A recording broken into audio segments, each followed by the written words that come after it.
सबको जय मसीह की। आज हम देखेंगे लूका रचित सुसमाचार और उसका 8वां अध्याय।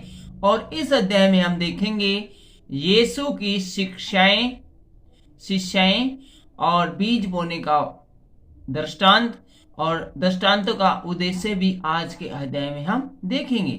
और हम देखेंगे बीज बोने वाले दृष्टांत का अर्थ और इसके साथ साथ दीपक का दृष्टांत और यीशु की माता और भाइयों के बारे में भी हम आज के इस अध्याय में जानेंगे। और इसके साथ साथ आंधी को शांत करना, दुष्ट आत्माग्रस्त व्यक्ति को चंगा करना। और इस अध्याय के अंत में हम देखेंगे यायर की मर्द पुत्री और एक रोगी स्त्री के बारे में भी। तो आइए शुरू करते हैं आज का अध्याय लूका रचित सुसमाचार और उसका 8वां अध्याय यीशु की शिष्याएं। इसके बाद वह नगर नगर और गांव गांव प्रचार करता हुआ और परमेश्वर के राज्य का सुसमाचार सुनाता हुआ फिरने लगा। हम देखते हैं आए हैं कि यूहन्ना बपतिस्मा देने वाले के बारे में काफी हमने चर्चा की पिछले अध्याय में। और हमने देखा था कि एक फरीसी घर में एक पापनी स्त्री थी, वो आई थी और उसने रो रो कर अपने आंसुओं से यीशु मसीह के पांव को भिगो दिया था और उनको धोया था। ये सारी बातें हमने पीछे देखी। और इसके बाद है यीशु मसीह है वो नगर नगर गांव गांव देश देश शहर शहर में परमेश्वर के नाम का, परमेश्वर के राज्य का सुसमाचार समाचार प्रसार करता हुआ चलता जा रहा था। और इसके 12 शिष्य इसके साथ थे और यीशु मसीह के साथ 12 जो उसके चेले थे वो हमेशा उसके साथ साथ रहते थे। और कुछ स्त्रियां भी थी जो दुष्ट आत्माओं से और बीमारियों से छुड़ाई गई थी। और इन 12 शिष्यों के अलावा एक बड़ी भीड़ तो लोगों की होती थी। उसके अलावा जो फरीसी थे या यीशु मसीह जो मूसा की व्यवस्था के जानकार थे वो लोग तो होते थे। इसके अलावा कुछ स्त्रियां भी यीशु मसीह के साथ होती थी। और ये ऐसी स्त्रियां थी जिनमें कि किसी समय में दुष्ट आत्माएं थी और यीशु मसीह ने इनके अंदर से दुष्ट आत्माओं को निकाला था। और ये ऐसी स्त्री थी जिनमें से जब दुष्ट आत्माएं निकल गई तो ये स्त्री है वो यीशु मसीह के साथ होली। और इनमें कौन कौन थी उनके नाम ये हैं। मरियम जो मगदलीनी कहलाती है जिसमें से 7 दुष्ट आत्माएं निकली थी। और हेरोदेसिया के भंडारी खूजी की पत्नी योन्ना और सुस्त्राह और बहुत सी अन्य स्त्रियां भी थी। ये अपनी संपत्ति से उसकी सेवा करती थी और न सिर्फ ये यीशु मसीह के साथ रहती थी और उसकी हर प्रकार से हेल्प करती थी, चाहे खाने में हो या और ध्यान रखने में हो। इसके अलावा ये काफी अमीर भी थी और समय समय पर है वो आर्थिक रूप से भी है इस कलीसिया की जो यीशु मसीह के साथ चलती थी, सेवा करती थी। 4थी आयत से हम देखते हैं बीज बोने वाले का दृष्टांत। जब बड़ी भीड़ इकट्ठी हुई और वह नगर नगर के लोग उसके पास चले आते थे तो उसने दृष्टांत में कहा। इसके बाद भी बहुत बड़ी भीड़ है वो बार बार में थोड़ी थोड़ी देर में यीशु मसीह के पास वो इकट्ठी हो जाती थी। और इस भीड़ को देखकर यीशु मसीह ने एक दृष्टांत कहना जारी किया। आइए देखते हैं 5वीं आयत से क्या लिखा है। एक बोने वाला बीज बोने निकला और बोते हुए कुछ मार्ग के किनारे गिरा और रोंदा गया। तो यीशु मसीह बताते हैं कि किसान है वो घर से सुबह सुबह खाना अपने साथ लेकर चाय चू पीकर है वो बीज बोने के लिए घर से निकला। और कुछ मार्ग है कुछ बीज है वो मार्ग में ही गिर गया, अर्थात रोड के ऊपर ही गिर गया। रोड के ऊपर गिरा तो वाहन जो आए, जब वाहन जब उसके ऊपर चढ़ गए उस बीज के दाने के ऊपर तो वो कुचला गया और आकाश के पक्षियों ने से चुग लिया। और जो बच गया उसके आकाश के पक्षी, काग है, चिड़िया है, ऐसे वह पक्षी आए और उनको चुग कर खा गए। कुछ चट्टान पर गिरा और उपजा। कुछ बीज है वो चट्टान के ऊपर अर्थात पत्थरों के ऊपर गिर गया इसलिए उग गया। चट्टान के ऊपर गिरने से क्यों गया? क्योंकि चट्टान के जो हिस्से हैं नीचे वाले थोड़े से उनके अंदर मिट्टी होती है, हवा चलती है तो अपने साथ मिट्टी लाती है और बरसात आती है तो वो भी मिट्टी लाती है तो वो धूल मिट्टी थोड़ी थोड़ी थोड़ी थोड़ी जमती रहती है, जिस वजह से जब चट्टान में जब गिरा तो वो उग गया। ठीक है, आगे हम देखते हैं। और परंतु तरी न मिलने से सूख गया, लेकिन वो उसकी जड़ है वो बीज की ज्यादा नीचे तक नहीं जा सकी। चट्टान को फाड़कर कैसे जड़ उसके अंदर समा जाएंगी, इसलिए जड़ न मिलने के कारण वो जल्दी ही सूख गया। कुछ झाड़ियों के बीच में गिरा और झाड़ियों ने साथ साथ पड़कर उसे दबा लिया। कुछ बीज है वो झाड़ियों के बीच में गिर गया, तो झाड़ी भी बढ़ती गई, वो बीज भी बढ़ता गया। तो झाड़ी बड़ी कंटीली होती है, आपने देखा होगा बेर, जो छोटे छोटे बेर के पेड़ होते हैं वो, तो उन्होंने उन कांटों ने उसको दबा लिया और बढ़ने नहीं दिया। कुछ अच्छी भूमि पर गिरा और उसका उग कर 100 गुना फल लाया, लेकिन कुछ बीज है वो सही बिल्कुल प्रॉपर जमीन पर गिरा, जिसमें कि पहले से उसको पानी लगाया हुआ था और उसमें खाद भी छिड़के हुए थे, हल जोता गया था, और उसमें से जो अन्य जो होते हैं पेड़, वो खरपतवार जिनको बोलते हैं, वो निकाल दिए गए थे। बिल्कुल अच्छी एक भूमि तैयार की गई थी बीज बोने के लिए। कुछ बीज वहां पर जो गिरा वो वहां पर उगा भी और 100 गुना फल लाया। वह कहकर उसने ऊंचे स्वर से कहा, ये सारी बातें यीशु मसीह ने कही और इसके बाद ऊंचे स्वर से कहा, जिसके सुनने के कान हो वो सुन ले। अर्थात हमें समझना है कि हमें किस प्रकार से अपना जीवन यापन करना है। स्वर्ग में जाने के लिए हम जो तैयारियां कर रहे हैं वो हमारी तैयारी कैसी है। यहाँ पर 4-5 प्रकार की तैयारियों के बारे में बताया गया है। क्या हम ऐसे बीज के समान हैं जो कि मान ली रोड के ऊपर डाला गया, जो कि ट्रैफिक आए उसको रोन दिया, या फिर जब कौवों ने और चिड़ियों ने देखा कि बीज पड़ा उसको उठा कर ले गई, तो जब वो बीज है वो फल ही नहीं लाया तो वो नष्ट हो गया, बर्बाद हो गया, मर गया। तो क्या हम भी इसी प्रकार से अपना जीवन है वो जी रहे हैं कि थोड़े छोटे लालच में आकर शैतान हमें बहला देता है, फुसला देता है और हम परमेश्वर के पीछे चलना छोड़ देते हैं, या फिर हम उस बीज के समान हैं जो कि पत्थरों पर गिरा और उग गया, लेकिन जड़ न मिलने के कारण पिघल गया। इसका क्या मतलब है? इसका मतलब क्या हम वो ऐसे तो नहीं है कि हम थोड़े समय के लिए परमेश्वर के पास आए, 1-2 बार चर्च में गई और उसके बाद लगातार चर्च में न आने के कारण या फिर लगातार मसीह लोगों की संगति में न रहने के कारण हमें एक फैलाव आना तो स्टार्ट हुआ, हमें एक आशा तो जगी, लेकिन वो आशा है वो अपने परिणाम तक नहीं पहुंच सकी और हमें एक अच्छी जड़, एक अच्छा वातावरण न मिलने के कारण जल्दी से हम चर्च को भी छोड़कर चले गए। या फिर हम क्या ऐसे बीज के समान हैं जो झाड़ियों में गिरा, जहां उसे जड़ भी मिली, पानी भी मिला, सब कुछ मिला, लेकिन क्योंकि झाड़ियां और वो साथ साथ बढ़ते गए, इस कारण है झाड़ियों ने उसे उभरने नहीं दिया। अर्थात हम परमेश्वर के साथ भी चल रहे हैं, नियमित रूप से परमेश्वर चल रहे हैं, लेकिन साथ साथ है शैतान के साथ भी चल रहे हैं, ऐसे काम कर रहे हैं जो कि हमें करना मना किया गया परमेश्वर की ओर से। तो हम है वचन में भी बढ़ रहे हैं, लेकिन जो हमारे पाप हैं वो भी हमारे साथ साथ पल रहे हैं।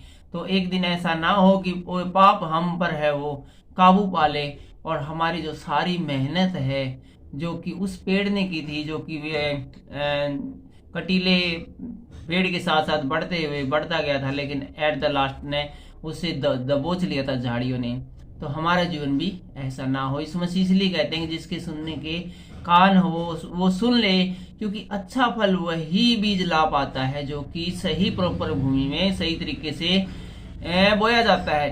इसी प्रकार हमें अपने आप को जांचने की जरूरत है कि हम अपना बीज है, हम आज किस पोजीशन पर है परमेश्वर के राज्य में प्रवेश करने के लिए। हमें उस बीज के अनुसार, हमें उस भूमि के अनुसार अपने आप को ढालना है। हम आ चुके हैं 9वीं आयत में और यहाँ लिखा है दृष्टांतों का उद्देश्य के बारे में। उसके चेलों ने उससे पूछा कि इस दृष्टांत का क्या अर्थ है।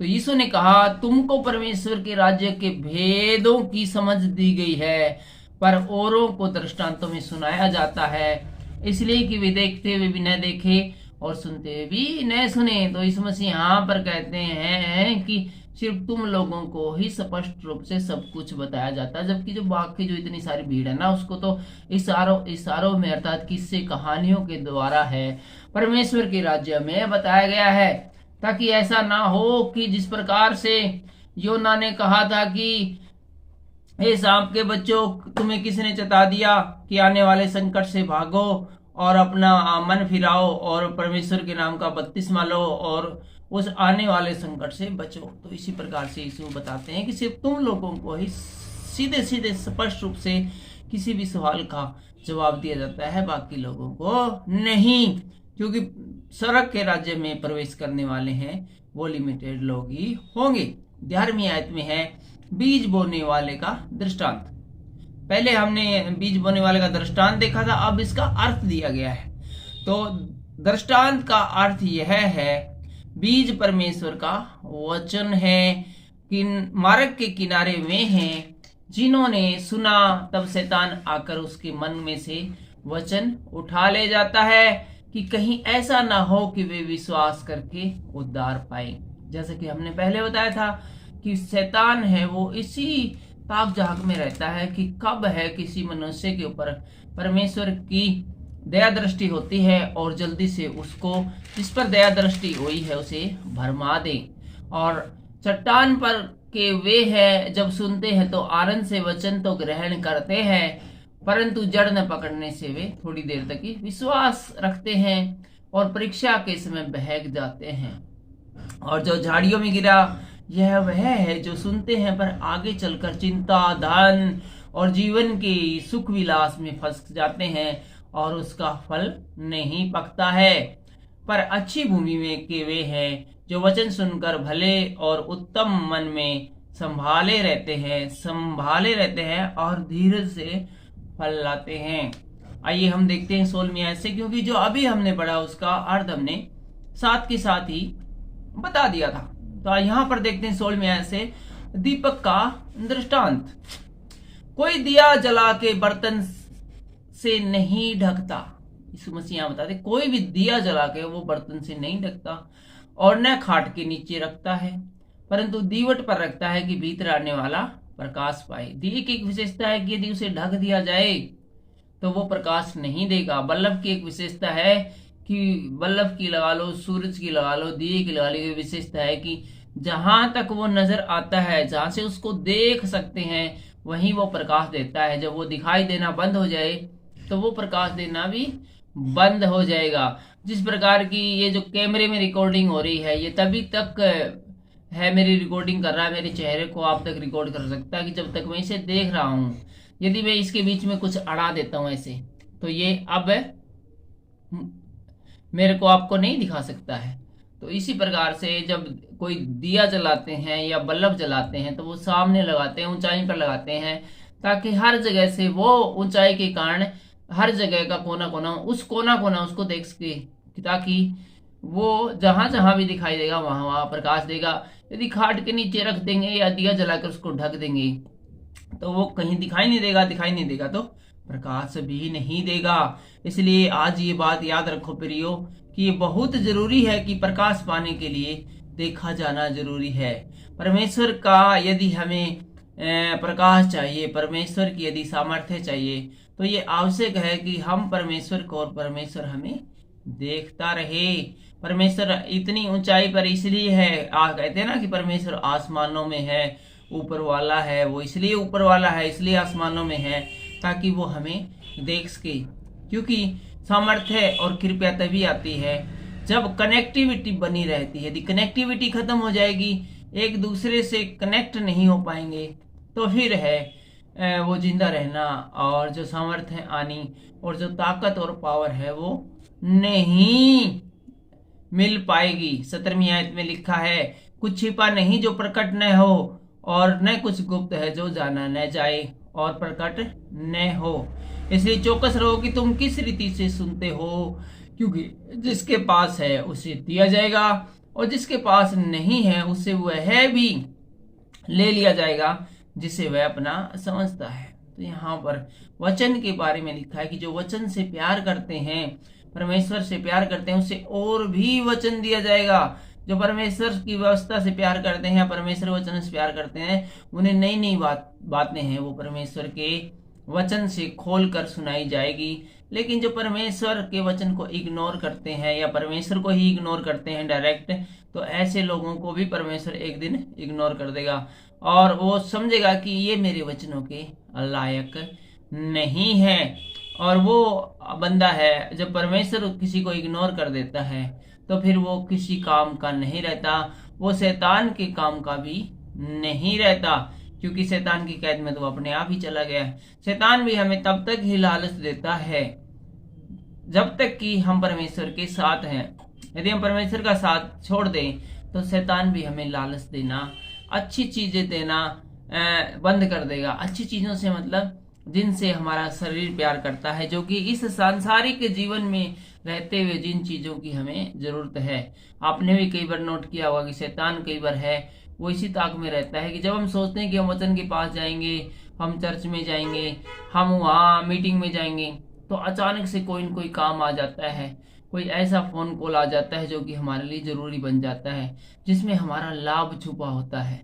तो ये सब शैतान की ओर से होता है ताकि हम जो चर्च या फिर मीटिंग में जाकर वचनों में जाकर एक बड़ी आशीष जो पाने वाले थे उससे महरूम रह जाएं और जो छोटा सा लालच जो शैतान देता है उसको ले ले। यदि शैतान को पता चल जाए कि हमें कहीं 1000 रुपए मिलने वाले हैं तो शैतान हमें किसी ऐसी जगह से है वो 50 रुपए या 100 रुपए दिला सकता है, जहां से कि 100 या 50 लेने के बाद उस 1000 को हम लेने न जाए।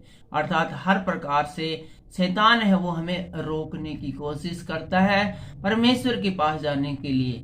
और शैतान के पास हमारा पूरा बायोडाटा रहता है कि चीज पे वो नजर रखता है कि हम क्या खाते हैं, क्या करते हैं, क्या पीते हैं और हमें कौन सी बातें पसंद है और कौन सी बातें नहीं पसंद है। और चूंकि उसको हमारी पसंद और नापसंद का ज्ञान है, इसलिए जब हम परमेश्वर के पास जाने वाले होते हैं, उसके वचनों की ओर फिरने वाले होते हैं, तो शैतान है वो बीच में उन पसंद हमारे जो पसंद की चीजों हैं उनको ले आता है ताकि हम परमेश्वर के पास न जाएं। और सपोज करो यदि हम परमेश्वर के पास जाना ही बंद कर दें या परमेश्वर के से प्यार करना ही बंद कर दें, तो शैतान भी फिर हमें ये जो मैंने अभी जो बताया है वे लालच वगैरह देने बंद कर देगा। क्योंकि शैतान को फिर क्या जरूरत है हमारी चमचागिरी करने की, हमें लालच देने की, क्योंकि वो तो सिर्फ इसलिए हमारी आवभगत करता है ताकि हम परमेश्वर के पास न जाएं। हम आ चुके हैं 19वीं आयत में और यहाँ का शीर्षक है यीशु की माता और भाई। याद दिलाता चलूं, हम पढ़ रहे हैं लूका रचित सुसमाचार और उसका 8वां अध्याय। 19वीं आयत में लिखा है, उसकी माता और उसके भाई उसके पास आए पर भीड़ के कारण से भेंट न कस के। ये एक जो लाइन है जो है उस बड़ी ही ध्यान देने वाली है। मैं अभी देख रहा था द फैक्ट ऑफ जीसस, उसके बारे में भी लिखा था कि यीशु मसीह है। पूरी बाइबल के अंदर इतना जिक्र नहीं है, न तो यीशु मसीह के भाई का जिक्र है न उसकी किसी बहनों का जिक्र है। लेकिन लोग कहते हैं कई बार कि ये यूसुफ का बेटा नहीं, क्या इसकी माता और बहनें हमारे पास ही नहीं रहती। लेकिन जब हम यात्रा को देखते हैं यीशु मसीह की तो बहुत कम न के बराबर जिक्र मिलता है जहां कर यीशु मसीह के जो भाई है या बहन है या उसका जिक्र मिलता है। 19वीं आयत को एक बार फिर से हम पढ़ लेते हैं। उसकी माता और उसके भाई उसके पास आए और भीड़ के कारण उसे भेंट न कर सके। जब यीशु मसीह प्रवचन कर रहे थे एक बड़ी भीड़ उसके पास थी, तो उसकी माता और उसके भाई उसके पास आते हैं और उससे कहा गया तेरी माता और तेरे भाई बाहर खड़े हैं, तुझसे मिलना चाहते हैं। भीड़ के कारण वो यीशु मसीह के पास न जा सके, तो उन्होंने किसी को बोला कि हम यीशु मसीह के भाई और उसकी माता हैं और यीशु मसीह से एक बार कह दो कि वे आपके पास आना चाहते हैं, आपसे मिलना चाहते हैं, प्लीज हमसे मिल लो। जब किसी ने यीशु मसीह को संदेश दिया कि आपकी माता और आपके भाई उधर दूर भीड़ में दूर खड़े हैं काफी और आपसे मिलना चाहते हैं, तो यीशु मसीह ने उसके उत्तर में कहा मेरी माता और मेरे भाई ये ही हैं जो परमेश्वर का वचन सुनते और मानते हैं। तो यीशु मसीह ने हम लोगों से इतना प्यार किया है कि हमें ही अपना माता और अपनी भाई और बहन और फैमिली मेंबर मान लिया है। और परमेश्वर का वचन सुनाना बहुत जरूरी समझा। एक आम आदमी होता और यदि किसी एक नए शहर या देश में रहता और कोई इस प्रकार से यदि प्रवचन कर रहा होता और कोई आके उसको सूचना देता कि तेरी माता और तेरे भाई आए हैं, तो वो 2 मिनट का टाइम मांगकर 5 मिनट किसी और को अपनी जगह खड़ा कर कर तुरंत भागा जाता और उनसे मिलता और उन्हें पास में बिठाता। लेकिन यीशु मसीह कहते हैं कि मेरे माता और मेरे भाई और मेरे सब कुछ तुम हो और मैं तुम्हारा फैमिली मेंबर हूं, तुम मेरे फैमिली मेंबर हो, न सिर्फ वो जो कि मुझसे अभी मिलने आए हैं। हम आ गए हैं 22वीं आयत में और यहाँ पर लिखा है आंधी को शांत करने के बारे में। फिर एक दिन वह और उसके चेले नाव पर चढ़े और उसने उनसे कहा, आओ झील के पार चले। अतः उन्होंने नाव खोल दी। ठीक है, तो इन सब के बाद एक दिन है यीशु मसीह नाव पर चढ़ गए अपने चेलों के साथ और उनसे कहा भी चलो इस नाव को झील के पार ले चलो। पर जब नाव चल रही थी तो वह सो गया और झील पर आंधी आई और पानी नाव में भरने लगा। इसके बाद यीशु मसीह है वो नाव में एक स्थान पर सो गए थे और जैसे यीशु मसीह सोए हैं वो आंधी आ गई, तूफान आ गया, बरसात आ गई और नाव में पानी भरने लगा। तब यीशु के चेलों ने यीशु मसीह के पास आकर यीशु मसीह को जगाया और कहा, स्वामी स्वामी, हम नाश हुए जाते हैं। तब यीशु ने उठकर आंधी और पानी की लहरों को डांटा और वो थम गए और चैन हो गया। तब यीशु के चेलों ने यीशु से कहा, तुम्हारा विश्वास कहाँ है? तब यीशु मसीह ने अपने चेलों से कहा, तुम्हारा विश्वास कहाँ है? पर वे डर गए और अचंभित होकर आपस में कहने लगे, यह कौन है जो आंधी और पानी को भी डांट देता है या आज्ञा देता है और वो उसकी मान लेते हैं। तो यहाँ पर हम देखते हैं कि यीशु मसीह के चेलों ने देखा कि यीशु मसीह ने आंधी को और पानी को और तूफान को भी डांट दिया और उसकी डांट सुनकर वो बिल्कुल चुप हो गए। ऐसा विश्वास, ऐसी बड़ी आज्ञा है वो परमेश्वर के बेटे के अलावा कौन दे सकता है? क्योंकि जब हम देखते हैं बिगिनिंग में शुरुआत होती है और ये है, इसको हम बोलते हैं निर्गमन से पहले है जो आता है, 1 सेकंड का होल्ड करें, उत्पत्ति। जब हम उत्पत्ति किताब में देखते हैं परमेश्वर ने आकाश से कहा आकाश हो और 1 सेकंड में इतना बड़ा आकाश हो गया जिसका कि कभी अंत ना हो। समुद्र से कहा बन तो इतने बड़े समुद्र बन गए। तो परमेश्वर से कहने मात्र से ही जो चीज बन गई है, वो जो चीजें परमेश्वर ने बनाई गई है, जिसका कि सोर्स कोड है वो सिर्फ परमेश्वर के पास है। वो सोर्स कोड है, उस सोर्स कोड का वो जो सोर्स है उसके कोड का पता सिर्फ परमेश्वर के अलावा यीशु मसीह के पास है। और यीशु मसीह ने इसलिए उनसे कहा, डांटा कि चुप हो जाओ, खामोश हो जाओ, और वो हो गए। इसका एक एग्जाम्पल देता हूँ। जिस प्रकार की हम अपनी जीमेल आईडी लॉगिन करते हैं या फिर विंडो लॉगिन करते हैं या फिर कोई भी सॉफ्टवेयर लॉगिन करते हैं तो उसके अंदर एक पासवर्ड डालना पड़ता है। हमारे पास वो पासवर्ड होता है तभी उसको हम लॉगिन कर पाते हैं। इसी प्रकार से आंधी तूफान और जो दुनिया भर की जो चीजें हैं दुनिया के अंदर, इनका जो सोर्स कोड है जिसको पता होगा वही इनको कंट्रोल कर पाता है। तो इसी प्रकार से हम मान लें कि सारी ताकतें, सारी पावर जो परमेश्वर के पास है, उनका सारा अधिकार है वो यीशु मसीह के पास है। ये कैसे पास है? इसको हमने अभी देखा आंधी को शांत करने के द्वारा, क्योंकि यीशु मसीह ने आंधी को, पानी को, बरसात को डांटा और वो तुरंत चुप हो गई। आप और मैं यदि ऐसा करेंगे तो वो बिल्कुल भी चुप नहीं होंगी और उसको कोई परवाह नहीं कि उसको डांट रहा है। लेकिन यीशु मसीह के डांटने की उन्होंने परवाह की, क्योंकि जिस आधार पर, जिस ऑपरेटिंग सिस्टम पर इनको बनाया गया है, उसको कैसे बनाया गया और कैसे संचालित किया और कैसे उसको मॉडिफाई करना है, परमेश्वर के अलावा इस बात का सिर्फ यीशु मसीह को पता है। हम आ गए हैं 26वीं आयत में और यहाँ पर हम देखते हैं दुष्टात्मा ग्रस्त व्यक्ति को चंगा करना।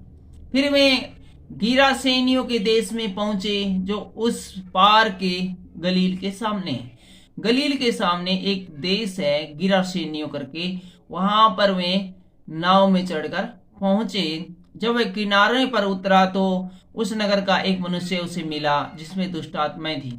जब वे बिल्कुल किनारे पर आ गए और नगर के अंदर प्रवेश करने वाले थे तो एक व्यक्ति उनसे मिला जिसमें कि बहुत सारी दुष्ट आत्माएं थी, और वह बहुत दिनों से कपड़े नहीं पहनता था और न घर में वरन कब्रों में रहा करता था, और काफी दिनों से उसने कपड़े भी पाए पहनने बंद कर दी थी और घर से भी वो भाग गया था और कब्रिस्तानों में रहता था। वह यीशु को देखकर चिल्लाया और उसके सामने गिरकर ऊंचे शब्द से कहा, हे परम प्रधान परमेश्वर के पुत्र यीशु, मुझे तुझसे क्या काम? मैं तुझसे विनती करता हूं कि मुझे पीड़ा न दे। क्योंकि वह अशुद्ध आत्मा को उस मनुष्य में से निकालने की आज्ञा दे रहा था, इसलिए कि वह उस पर बार बार प्रबल होती थी। यद्यपि लोग उसे सांकलों से बेड़ियों से बांधते तो भी वह बंधनों को तोड़ डालता और दुष्ट आत्माओं से जंगल में भगाए फिरती थी। यीशु ने उससे पूछा, तेरा नाम क्या है? तो यहाँ पर वो हम देखते हैं कि जैसे ही यीशु मसीह उस नगर में प्रवेश करने आया तो एक बड़ा मनुष्य उसे मिला, शक्तिशाली मनुष्य मिला, जिसके अंदर की बहुत सारी दुष्ट आत्माएं थी, जो कि नंगा घूमता था और कब्रों में रहता था। और यीशु मसीह को देखते वो यीशु मसीह के पांव में गिरता और प्रणाम करता है और कहता है कि हे परम प्रधान के पुत्र यीशु मसीह, मुझे तुझसे क्या काम, मुझे कष्ट न दे। उसने ऐसा क्यों कहा कि मुझे कष्ट न दे? क्योंकि उसको पता चल गया था, उस शैतान को जो उसके अंदर था, जो दुष्ट आत्मा उसके अंदर थी, उसको पता चल गया था कि यीशु मसीह उसको उसमें से निकालने वाले हैं। तो यीशु मसीह ने उससे पूछा कि तेरा नाम क्या है? तो वो बोला, मेरा नाम सेना है, क्योंकि बहुत दुष्ट आत्माएं उसमें बैठ गई थी।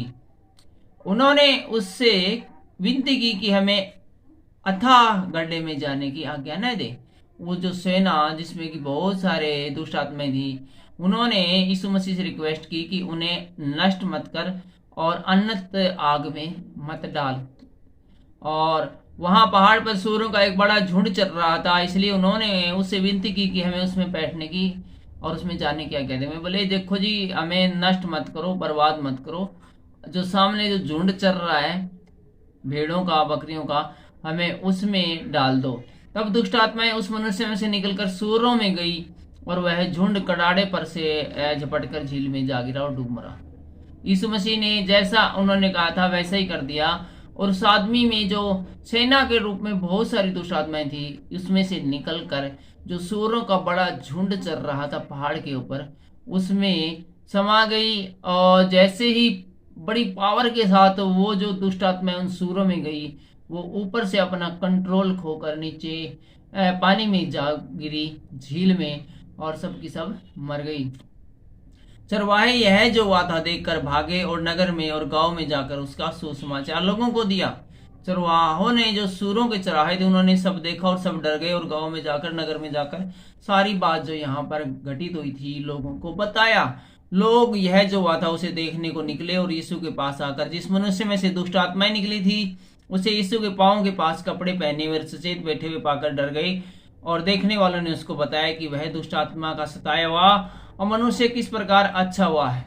सब लोगों ने देखा कि जिसको सांकलों से बांधते थे तब भी जो मनुष्य नहीं रुकता था, जो नंगा घूम रहा था, जो पागल हो गया था और जिसके पास कोई जाने से भी डरता था, वो आदमी कपड़े पहने हुए बिल्कुल चुपचाप शांत बैठा है, बिल्कुल अच्छे तरह से।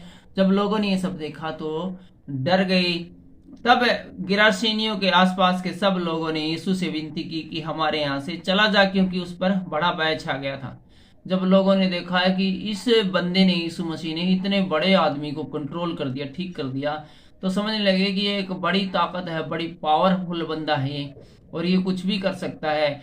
ऐसा ना हो कि कोई हमें बर्बाद कर डाले। तो वो बोले, आप यहाँ से जी साहब जी चले जाओ और यहाँ आपका रहना ठीक नहीं। अतः वह नाव पर चढ़कर लौट गया। यीशु मसीह बोला, ठीक है भाई।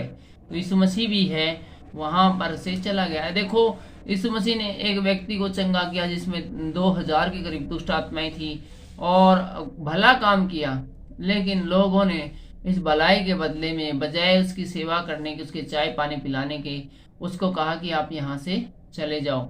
और यीशु मसीह भी वहां से चले गए। और जिस मनुष्य में से दुष्ट आत्माएं निकली थी वह उससे विनती करने लगा कि मुझे अपने साथ रहने दे, परंतु इसी ने उसे विदा करके कहा, अपने घर को लौट जा और लोगों को बता कि परमेश्वर ने तेरे लिए कैसे बड़े काम किए हैं। वह जाकर सारे नगर में प्रचार करने लगा कि यीशु ने मेरे लिए कैसे बड़े काम किए। जिसमें से दुष्ट आत्माएं निकली थी वो बहुत विनती करने लगा कि यीशु मसीह जी मुझे भी अपने साथ ले चलो। यीशु मसीह उसको साथ में लेकर नहीं गए और कहा नहीं भाई, तो अपने ही नगर में रहो, अपने गांव में रहो और लोगों को बता कि परमेश्वर ने तेरे साथ कैसे बड़े कार्य किए। वीडियो ऑलरेडी काफी लंबा हो चुका है, इसलिए फटाफट है वो अगले 2-3 मिनट में वीडियो को पूरा करते हैं। और हम आ गए इस वीडियो के अंतिम पड़ाव में, इस अध्याय के अंतिम पड़ाव में। हम पढ़ रहे हैं लूका रचित सुसमाचार उसका 8वां अध्याय और 40वीं आयत से हम आप पढ़ेंगे। याईर की मृतक पुत्री और एक रोगी स्त्री। जब यीशु लौटा तो लोग उससे आनंद के साथ मिले, क्योंकि वे सब उसकी बाट जो रहे थे। जब इस देश में से वापस उन्हीं देशों में जिसमें कि यीशु मसीह प्रचार किया करते थे, जब वापस गए तो लोगों ने बड़े आनंद के साथ यीशु मसीह का वेलकम किया, स्वागत किया, क्योंकि वे लंबे समय से यीशु मसीह का ही आने का इंतजार कर रहे थे। इतने में याईर नामक एक मनुष्य जो आराधनालय का सरदार था आया और यीशु के पास पांव पर गिरकर उससे विनती करने लगा कि मेरे घर चल। फिर आराधनालय का जो एक चेयरमैन था, प्रधान था, वो यीशु मसीह के पास आया और यीशु के पांव पकड़कर कहने लगा कि यीशु मसीह जी प्लीज आप मेरे घर चलो, क्योंकि उसके 12 वर्ष की इकलौती बेटी थी और वह मरने पर भी थी।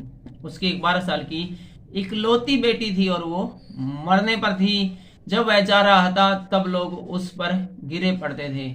ये भी एक बड़ी प्रॉब्लम थी कि यीशु मसीह को लोग चलने भी नहीं देते थे, खड़ा भी नहीं होने देते, क्योंकि लोगों में जिनमें दुष्ट आत्माएं थी या जानबूझकर लोग यीशु मसीह के अंदर टक्कर मारते थे, क्योंकि सबको पता था कि यीशु मसीह को एक बार छू भी लेंगे तो भी हम चंगे हो जाएंगे। और ये काफी मुसीबत वाली बात है यीशु मसीह के लिए बन गई थी, क्योंकि आप सपोज करो आप कहीं जा रहे हो, चल रहे हो, लोग आकर आप में टक्कर मारे, आप गिर पड़े, तो आप कैसा फील करोगे? आप एक असहज परिस्थिति होगी। तो इसी प्रकार से लोगों यीशु मसीह को वो चलने फिरने में भी काफी दिक्कतों का सामना करना पड़ता था। और यहाँ पर लिखा जब वह जा रहा था तब लोग उस पर गिरे पड़ते थे। 43वीं आयत में हम देखते हैं एक स्त्री ने जिसको 12 वर्ष से लहू बहने का रोग था और जो अपनी सारी जीविका वैद्यों के पास वह कर चुकी थी, तो भी किसी के हाथ से चंगी न हो सकी। तो यहाँ पर एक देखते हैं कि एक औरत थी जिसको स्त्रियों वाला रोग था, जिसको खून बहने का रोग था।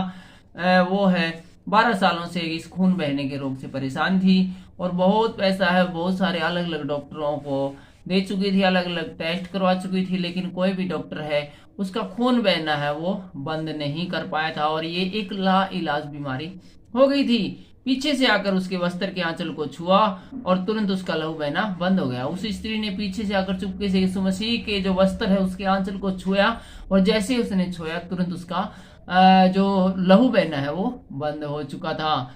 इस पर यीशु ने कहा मुझे किसने छुआ? तो यीशु मसीह को तुरंत पता चल गया कि किसी ने चुपके से उसे छुआ है और इस उम्मीद से छुआ है कि उसे चंगाई मिलेगी। जब सब मुकरने लगे तो पतरस और उसके साथियों ने कहा, हे स्वामी, तुझे तो भीड़ दबा रही है और तुझ पर गिर पड़ती है। तो पतरस बोले जी कैसी बात करो यीशु मसीह जी, भीड़ की भीड़ ऊपर पड़न ला रही तो मान ले रहे, आप कह रहे छू है, इतने सारे ऊपर बंदे पड़ेंगे, बार बार जो टकरा के चल लेंगे न्यू तो कोई न कोई तो छुए लेगा कि मेरा पट्टे किसने छुआ है। पर तो यीशु ने कहा किसी ने मुझे छुआ है, क्योंकि मैंने जान लिया है कि मुझ में से सामर्थ्य निकली है। यीशु मसीह बोला नहीं भाई, किसी ने पक्का जानबूझ के छुआ है ठीक होने के लिए। ये जो भीड़ आप सिर्फ मेरे से टकराती है ना, वो छूना नहीं है ये, बल्कि किसी ने जानबूझकर छुआ ठीक होने के लिए। मेरे अंदर से सामर्थ्य निकली, पावर निकली है और पावर निकलकर उसके अंदर गई है, जिसकी वजह से उसने चंगाई पाई है। जब स्त्री ने देखा कि वह छिप नहीं सकती, तब कांपती हुई आई और उसके पांव पर गिरकर सब लोगों के सामने बताया कि उसने किस कारण से उसे छुआ और उसे तुरंत चंगी हो गई। जब वो स्त्री को लगाया भाई बीप तो मेरा पट गया, भाई बचा नहीं जावा है, तो वो यीशु मसीह के तरफ हाथ जोड़ के खड़ी हो गई। बोली यीशु मसीह जी मैंने छुआ यार, मेरा 12 साल से खून बहने का रोग था, ठीक नहीं हो रहा था, बहुत पैसा खर्च कर दिया मैंने, लेकिन जैसे मैंने आपको छुआ मेरा ये रोग चंगा हो गया है। तो यीशु मसीह ने उससे कहा बेटी तेरे विश्वास ने तुझे चंगा किया है, कुशलता से जा। यीशु मसीह बोले बहुत बढ़िया, शाबाश, तूने विश्वास किया कि मैं जैसे मुझे छुएगी चंगा होगी, तो ये जो तुझे चंगाई मिली है ये इस विश्वास के कारण मिली है, तू कुशलता से जा। वह यह कह रहा था कि किसी ने आराधनालय के सरदार के यहाँ से आकर कहा तेरी बेटी मर गई है, गुरु को दुख न दे। यीशु मसीह हम यहाँ देख रहे हैं कि एक आराधनालय के प्रधान के घर में जा रहे हैं, अभी रास्ते में ही है, पूरी भीड़ यीशु मसीह के पास चल रही हैं। वो अभी रास्ते में थे कि उस घर से जिस घर में उस आराधनालय के प्रधान की बेटी थी बीमार थी, बड़ी तकलीफ में थी, वहां से कोई आदमी आकर कहता है कि आपकी जो बेटी है वो मर गई। अब चेयरमैन साहब को यीशु मसीह को क्यों लेकर जाकर यीशु मसीह को भी दोष देता है। यीशु ने यह सुनकर उसे उत्तर दिया, मत डर, केवल विश्वास रखते हुए बच जाएगी। यीशु मसीह बोला, मत डरो, विश्वास रखो तो वो बच जाएगी। घर में आकर उसने पतरस, यूहन्ना और याकूब और लड़कों की माता पिता को छोड़कर अन्य किसी को साथ आने न दिया। यहाँ पर अपने 2-3 चेलों के साथ में लेते हैं और लड़की की माता पिता को भी। यीशु मसीह उस कमरे में जिसमें लड़की है उसको उसके पास जाते हैं और बाकी किसी को अंदर आने न दिया।